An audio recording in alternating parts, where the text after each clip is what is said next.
नमस्कार दोस्तों, आप देख रहे हैं रियल टेक इन हिंदी। दोस्तों, आज की वीडियो में हम बात करेंगे कि वे कौन सी परिस्थितियां होती हैं जब रेलवे में जो अनुकंपा नियुक्ति की जाती है, तो किन किन परिस्थितियों में अनुकंपा नियुक्ति रेलवे में की जा सकती है। तो देखिए, रेलवे ने एक सर्कुलर अभी फिलहाल में ही एक सर्कुलर बनाया है, मास्टर सर्कुलर नंबर 16, और ये जारी किया है इन्होंने 22 फरवरी 2024 को, जिसका सब्जेक्ट है दोस्तों appointment on compassionate ground master circular.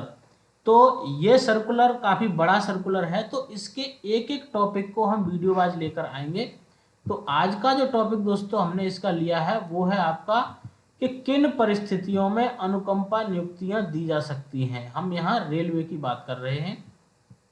अब देखिए दोस्तों, अनुकंपा के आधार पर नियुक्तियां उन रेलवे कर्मचारियों के आश्रितों की नियुक्तियों से संबंधित हैं जो ड्यूटी के दौरान अपनी जान गंवा देते हैं या सेवा के दौरान अन्यथा मृत्यु हो जाती है या चिकित्सीय रूप से अक्षम विवर्गीकृत हो जाते हैं। जिन परिस्थितियों में अनुकंपा के आधार पर नियुक्तियां की जा सकती हैं वे इस प्रकार हैं।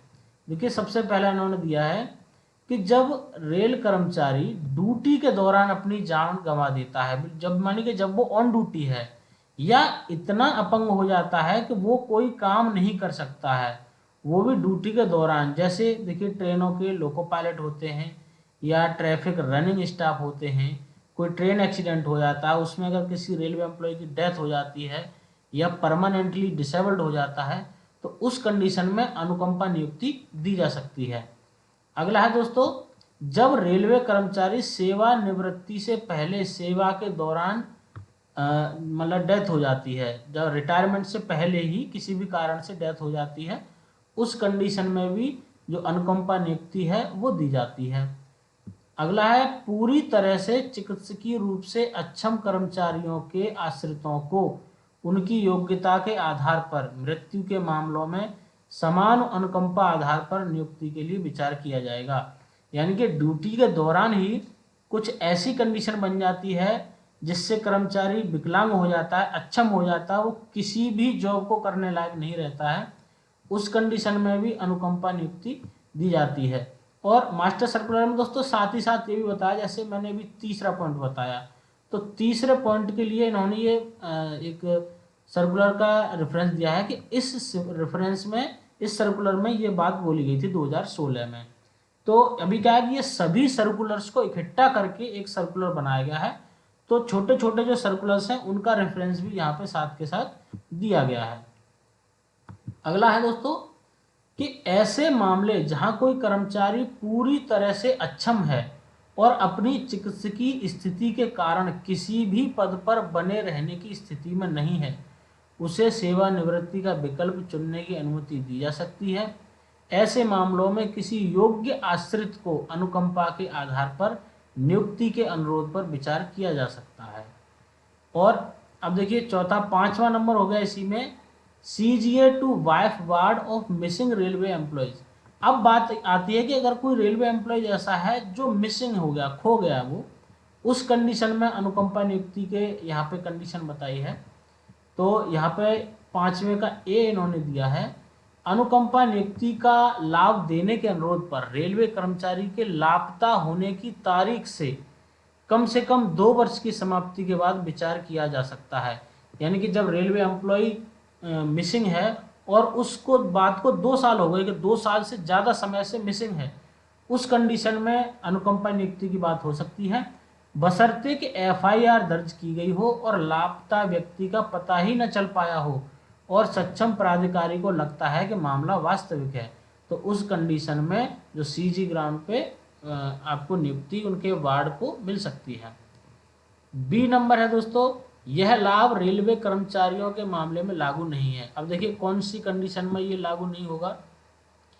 तो पहली कंडीशन दी है कि जिस तिथि से वह लापता है उस दिन सेवानिवृत्ति होने में 2 वर्ष से कम समय था। यानी कि मान लीजिए 60 साल पे एम्प्लॉय रिटायर हो रहा है और उसकी एज 58 साल क्रॉस कर गई, यानी कि रिटायरमेंट में 2 साल से कम समय बचा है और वो एम्प्लॉय मिसिंग हो जाता है, तो उस कंडीशन में जो अनुकंपा नियुक्ति है वो उनके आश्रितों को नहीं दी जाएगी। या फिर एक कंडीशन ये भी है कि जिस पर धोखाधड़ी करने का संदेह हो, किसी आतंकवादी संगठन में शामिल होने का संदेह हो या विदेश चले जाने का संदेह हो। यानी कि अगर ऐसा डाउट है कि एम्प्लॉय किसी के साथ धोखाधड़ी करके गया है या आतंकवादी संगठन में शामिल हो गया है या विदेश चला गया है, तो उस कंडीशन में भी अनुकंपा नियुक्ति नहीं दी जाएगी। इसी में देखिए सी है पॉइंट, इसमें लापता रेलवे कर्मचारी के मामले में अनुकंपा नियुक्ति भी अधिकार का मामला नहीं हो सकती है और मौजूदा योजना के तहत ऐसी नियुक्ति के लिए निर्धारित रिक्ति की उपलब्धता सहित सभी शर्तों को पूरा करने के अधीन होगी। यानी कि सभी शर्तें जब पूरी होंगी तभी नियुक्ति मिल सकती है ऐसी कंडीशन में। ऐसे अनुरोध पर विचार करते समय पुलिस जांच के परिणामों को भी ध्यान में रखा जाना चाहिए। यानी कि जब मिसिंग की जो एफआईआर हुई है तो पुलिस की जांच में क्या निकल के आया है वो चीज़ भी देखी जाएगी, उसके हिसाब से ही अनुकंपा नियुक्ति दी जाएगी मिसिंग के केस में। इन सामान्य निर्देशों के अंतर्गत आने वाले अनुकंपा नियुक्ति के किसी भी अनुरोध पर निर्णय कौन लेंगे? डीआरएम, सीडब्ल्यूएम, एचओडी के स्तर पर ही निर्णय लिया जाएगा। नेक्स्ट है दोस्तों, यदि लापता रेल कर्मचारी बाद में उपलब्ध हो जाता है तो आश्रितों विधवाओं की सेवा समाप्त कर दी जाती है। देखिए कोई रेलवे एम्प्लॉय मिसिंग है और उसकी वाइफ को या किसी बच्चे को रेलवे जॉब दे देती है और बाद में मालूम पड़ता है कि वो रेलवे एम्प्लॉयज़ आ गया, मिल गया, तो उस कंडीशन में उनके आश्रितों को जो जॉब दी गई है वो दोस्तों टर्मिनेट कर दी जाएगी, उस एम्प्लॉय को ही फिर से लिया जाएगा। नेक्स्ट है, अनुकंपा नियुक्ति को निपटान बकाया के भुगतान से अलग किया जा सकता है। यानी ऐसे मामलों में अनुकंपा नियुक्ति को केवल इस आधार पर अस्वीकार या स्थगित नहीं किया जा सकता कि लापता कर्मचारी के निपटान बकाया का भुगतान अभी भी उन्हें प्राप्त करने के हकदार व्यक्तियों को किया जाना है। नेक्स्ट है दोस्तों, इसी में देखिए यहाँ पर उन्होंने दिया है कि सीधी भर्ती प्रशिक्षु की मृत्यु, चिकित्सा अक्षमता, नियमित और मूल पद के विरुद्ध की गई नियुक्ति के सभी मामलों में जहां भर्ती की गई कर्मचारी की आवंटित कार्य पद के विरुद्ध नियमितीकरण के निर्धारित किसी भी अनिवार्य प्रशिक्षण को पूरा करने से पहले मृत्यु हो जाती है। यहाँ नियम यह है कि देखिए जो रेलवे एम्प्लॉय है, नई भर्ती हुई है और नई भर्ती हुई है लेकिन उसका अभी नियमितीकरण नहीं हो पाया, उससे पहले ही अगर उस एम्प्लॉय की डेथ हो जाती है तो उस कंडीशन में भी दोस्तों उसके जीवन साथी को नियुक्ति के लिए विचार किया जाएगा। अगला है दोस्तों पॉइंट इसी में कि मृत कर्मचारी के पति पत्नी जिनके वार्ड को अनुकंपा के आधार पर नियुक्त किया गया था और पूर्व अपेक्षित प्रशिक्षण के दौरान उसकी मृत्यु हो गई, चिकित्सकीय रूप से अक्षम हो गए, को किसी अन्य वार्ड स्वयं या मृतक चिकित्सकीय की विधवा पत्नी को नामांकित करने की अनुमति दी जा सकती है। अनुकंपा नियुक्ति हेतु तो अक्षम प्रशिक्षु पर विचार। अब देखिए इसमें क्या होगा कि कोई एम्प्लॉय है, उसकी डेथ हो गई, उसके आधार पे उसके आश्रित को नौकरी दी गई और आश्रित की भी अगर डेथ हो जाती है तो दोस्तों उस कंडीशन में भी अनुकंपा नियुक्ति का नियम है।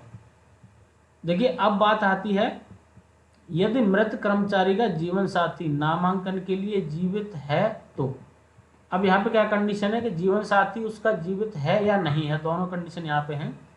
यदि मृत चिकित्सकीय रूप से अक्षम सीजीए प्रशिक्षु विवाहित है, सीजीए प्रशिक्षु है यानी कि जिसने अपने फादर की जगह ही जॉब ली है और उसकी भी डेथ हो गई है, उस कंडीशन में देखिए अगर वो विवाहित है तो उसकी पत्नी को जॉब मिलने पे विचार किया जाएगा। और यदि उसकी पत्नी जीवित नहीं है, अब यहाँ देखिए अगर वो अविवाहित है यानी कि जीवित नहीं, उसकी शादी नहीं हुई है, तो उस कंडीशन में किसी अन्य वार्ड को सीजीए के लिए विचार किया जा सकता है। उसके किसी भाई को, बहन को, माँ को, उनको भी ये नौकरी दी जा सकती है। अगला पॉइंट है इसी में, ऐसे मामलों में जहां दुर्भावना स्थापित हो जाती है और एक रेल कर्मचारी को मेडिकल मैनुअल के पैरा 512 के 2 के अनुसार सभी पदों के लिए अयोग्य घोषित कर दिया जाता है और रेलवे से सेवानिवृत्त कर दिया जाता है, ऐसे रेलवे के वार्ड में अनुकंपा नियुक्ति नौकर स्वीकार नहीं होगा। और इसी में अगला है कि गड़बड़ी के कारण अयोग्य घोषित किए जाने वाले व्यक्ति के सभी मामलों में चिकित्सा अयोग्यता कागजात में अनिवार्य रूप से यह पृष्ठांकित होना चाहिए कि उन्हें भारतीय रेलवे मेडिकल मैनुअल के पैरा 512 के 2 के तहत अयोग्य घोषित किया गया था। ये उनके हर डॉक्यूमेंट पे होना चाहिए। तो ये था दोस्तों मास्टर सर्कुलर का एक छोटा सा वीडियो। अब इसी मास्टर सर्कुलर से संबंधित हमारे और भी वीडियो आपको हमारे चैनल पे मिल जाएंगे, तो आप जो हमारे चैनल को सब्सक्राइब कीजिए और अपने दोस्तों के साथ शेयर भी कीजिए। थैंक यू दोस्तों।